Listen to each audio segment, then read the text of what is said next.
தமிழ், அதாவது தமிழ்ல தூய தமிழ்ல உச்சரித்து கடுமையா பேசி அதெல்லாம் கேட்டு ரொம்ப நாளாச்சு.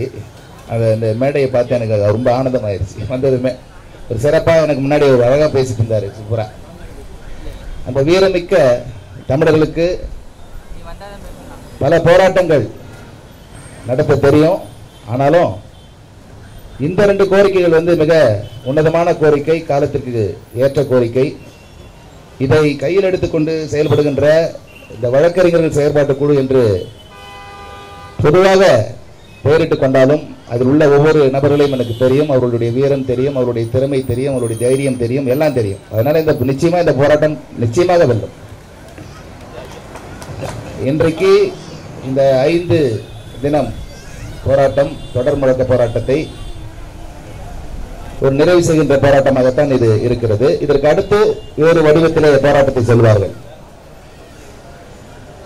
ஏன் தமிழ் வேணும் உயர்நீதிமன்றத்தில் அப்படின்னாக்கா, என்னை போன்றவர்கள் நீங்க எடுத்துக்கிட்டாலே போதும்.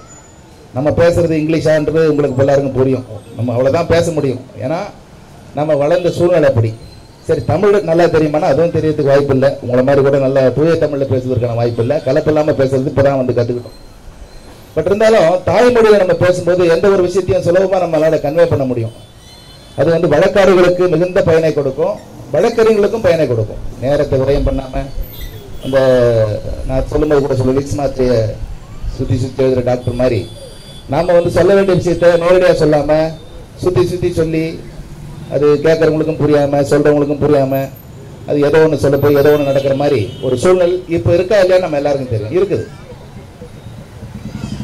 அதே சமயத்தில் இந்த தமிழ் வரக்கூடாது, இது வந்தா கௌரவ குறைச்சல், அதுக்கு பல காரணம் சொன்னாங்க. எனக்கு தெரியும், ரொம்ப வருஷமா இந்த போராட்ட குழு சிறப்பா போராட்டம் நடத்திட்டு வராங்க. அதனுடைய உச்சகட்ட நேரத்துக்கு வந்திருக்கிறாங்க. நிச்சயமா அது வந்து விரைவில் வந்துடும், அதுல ஒன்றும் மாற்று கருத்தே இல்லை. ஏன்னா போராட்டத்தினுடைய நீட்சி அந்த மாதிரி அவங்களுக்கு எல்லாருக்கும் நல்லா தெரியும்.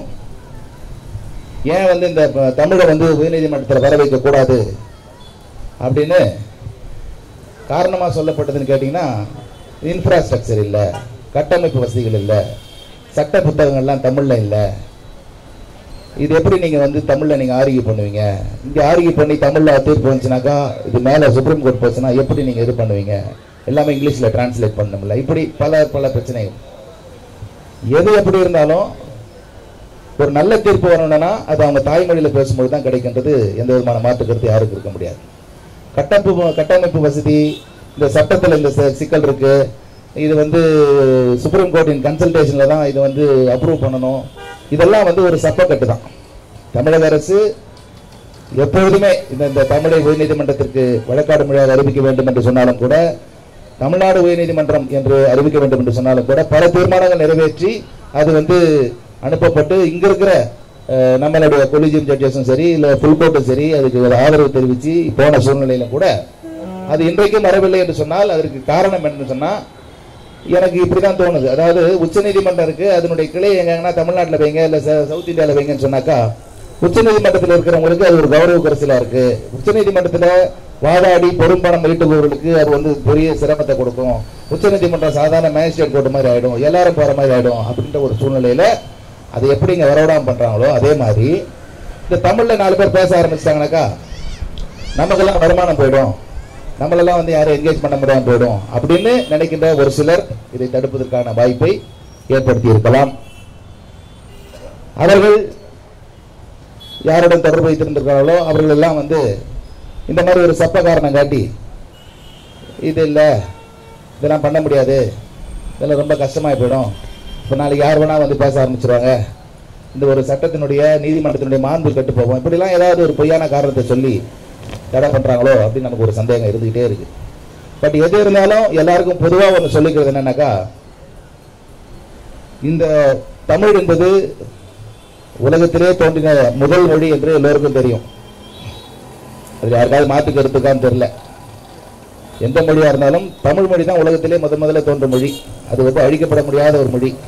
அந்த மொழியில இங்க பேசுவதற்கான வாய்ப்பு இல்லை என்று சொன்னால் அது ஒரு பெரிய அவமானம், பெரிய வெக்கக்கேடு. இன்னும் சொல்லப்போனா 4 மாநிலத்தில் அவங்க தாய்மொழியில பேசுவதற்கான வசதியை ஏற்படுத்தி கொடுத்தாகிவிட்டது என்ற சூழ்நிலையில நமக்கு இரண்டாம் பட்சமாக கொடுப்பதற்கு கூட தயங்குவது ஏன் என்று புரியல. அரசுகள், மத்திய அரசும் சரி மாநில அரசும் சரி, இந்த சூழ்நிலையை மாற்றுவதற்கான முயற்சியை சிரத்தையோடு செய்ய வேண்டும். அப்படி செஞ்சாதான் இது கண்டிப்பா வரும். மற்றபடி நீங்க இது செய்யலாமான ஒப்பீனியன் கேட்டா கண்டிப்பா அந்த ஒப்பீனியன் வேண்டான்ற ஒரு சூழ்நிலை தான் உருவாக்கி தரும். அதனால ஒப்பீனியன்லாம் கேட்கக்கூடாது, கமாண்ட் தான் இருக்கணும். இது வரணும், அவ்வளவுதான் ஆர்டர். அது பாஸ் பண்ணி அதுக்கு உண்டான வேலையை அரசுகள் செய்ய வேண்டும். அதற்கு உண்டான வழிவாய்ப்பை எப்படி செய்யணுன்றத ரூட்டை நம்ம தமிழ் வீரர்கள் அழகா போட்டு வச்சிருக்காங்க. அதை ஃபாலோ பண்ணா போதும். எதை கான்ஸ்டியூஷன்ல எடுக்கணும், எதை கான்ஸ்டியூஷன் அமெண்ட் பண்ணணும், என்ன செஞ்சா இது அந்தந்த மாநிலத்தில் அந்தந்த மாநில மொழிகள் வழக்காடு மொழியாக அறிவிக்கப்படும் போன்ற விவரங்கள்லாம் ஈஸியா தெரிஞ்சிடும். அதனால இங்க நிறைய பேச்சாளர் வந்திருப்பீங்க, பேசியிருப்பீங்க. இதனுடைய தமிழ் ஏன் வர வேண்டும், எதற்காக வர வேண்டும், வந்தால் இன்னும் நன்மைகள் கிடைக்கும் போன்றெல்லாம் பேசியிருப்பீங்க. இது பேசுறது மட்டும் இல்லாம இது கொண்டு வர முடியுமா அப்படின்னு கேட்டா இது அதுக்கான சூழ்நிலை கண்ணுக்கு நல்லா பளிச்சு தெரியுது. நான் ஏற்கனவே திரும்பவும் சொல்லுவேன், இந்த போராட்டத்தை எடுத்து நடத்துகின்ற வழக்கறிஞர்கள், ஒரு முன்னோடி வழக்கறிஞர்கள், அது நிச்சயமா இந்த காரியத்தை சாதிக்கக்கூடிய சக்தி படைத்தவர்கள். நிச்சயமா அவர்களால் இதை சாதிக்க முடியும். இந்த குரூப் செய்யலைன்னா வேற எந்த குரூப்பும் இனி வருங்காலத்தில் செய்யாதுன்ற நம்பிக்கை எனக்கு எப்பயுமே உண்டு. அதனால தயவு செய்து நீங்க தொய்வில்லாமல் நிச்சயமா இந்த போராட்டத்தை கையில் எடுத்து தொடர்ந்து நடத்த வேண்டும். இந்த இவ்வளவு பெரிய மேடை அமைத்து நல்ல ஒரு மைக்கை கொடுத்து சத்தம் போட்டு பேச வைக்கிற அனுமதி கொடுத்த காவல்துறையினருக்கு நன்றியை தெரிவிக்கணும். ஏன்னா சில நேரத்தில் அரசு ஆதரவாக இருந்தாலும் கூட வேண்டுமென்றே இதை குலைக்க வேண்டும் என்று இந்த கட்டிடத்துக்கு வெளியேவும் சரி உள்ளேயும் சரி இருக்கிறவங்க சிலர் யோசிக்கக்கூடும். இது என்னடா ரொம்ப போச்சு, இவங்களை விட்டோம்னாக்கா இது இந்த மாதிரி ஒரு போராட்டம் ஆரம்பிப்பாங்க, நாளைக்கு வேற ஒரு போராட்டத்துக்கு இதே மாதிரி உட்காருவாங்க, இப்படிலாம் மைண்டு பல விதமாக சுத்தும் அவங்களுக்கு. எது இருந்தாலும் போராட்டம் என்பது ஜனநாயக கடமை. அது நிச்சயமா எல்லா பிரச்சனைகளுக்கும் சொல்லப்படணும், செய்யப்படணுன்றது தான் என்னுடைய கருத்து.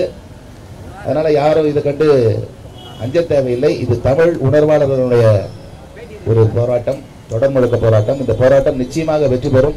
இந்த போராட்டத்தை நடத்தி கொண்டிருக்கிற ஒவ்வொரு வழக்கறிஞர்களுக்கும் நான் எப்பொழுதும் உறுதுணையாக இருப்பேன் என்பதை கூறிக்கொண்டு, இதற்கு அடுத்த கட்ட நடவடிக்கை நீங்கள் எடுக்கும் பொழுதும் அதற்கு நான் முழு ஆதரவு அளிப்பேன்.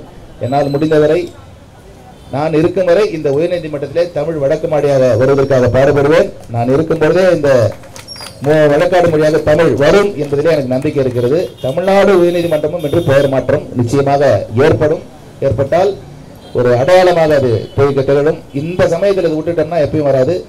நிச்சயமா என்னுடைய உதவி, இந்த நம்ம சங்கத்தில் இருக்கிற ஒவ்வொருத்தருடைய உதவியும் கண்டிப்பா இருக்கும். யார் தடை செய்தாலும் அவர்களை நாம் சூழ்ச்சியால வென்று இதை கொண்டு வருவோம் என்று கூறி விடைபெறுகிறேன். நன்றி, வணக்கம்.